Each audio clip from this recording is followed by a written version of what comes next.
On March 3, 2011, tragedy struck North Point Baptist Church when Pastor Clint Dobson's life was brutally taken during a robbery.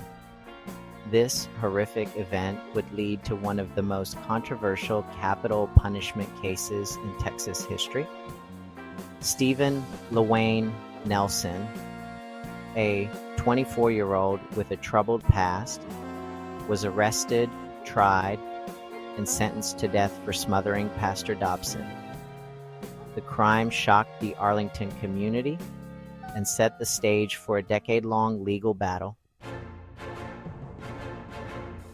The attack on Pastor Dobson and his assistant was violent and senseless.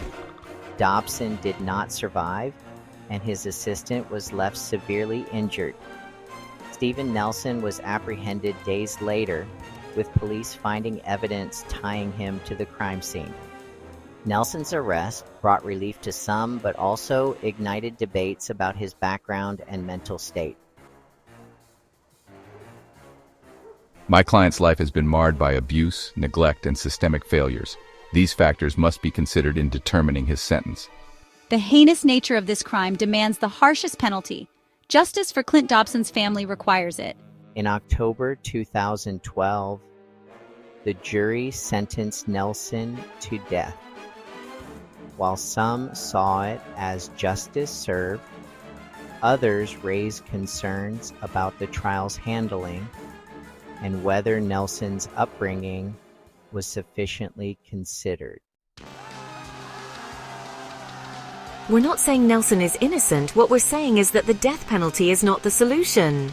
For over a decade, Nelson's legal team filed appeals, questioning the evidence and the sentencing process. These efforts were ultimately unsuccessful.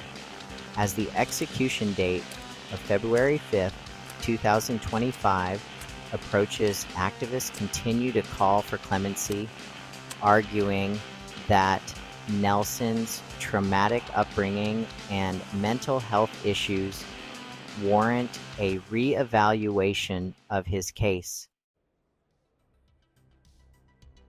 We lost someone irreplaceable. While we seek justice, we also pray for peace for everyone involved. Stephen's actions were unforgivable, but he's also a product of years of neglect and abuse. We must ask ourselves if execution is truly justice.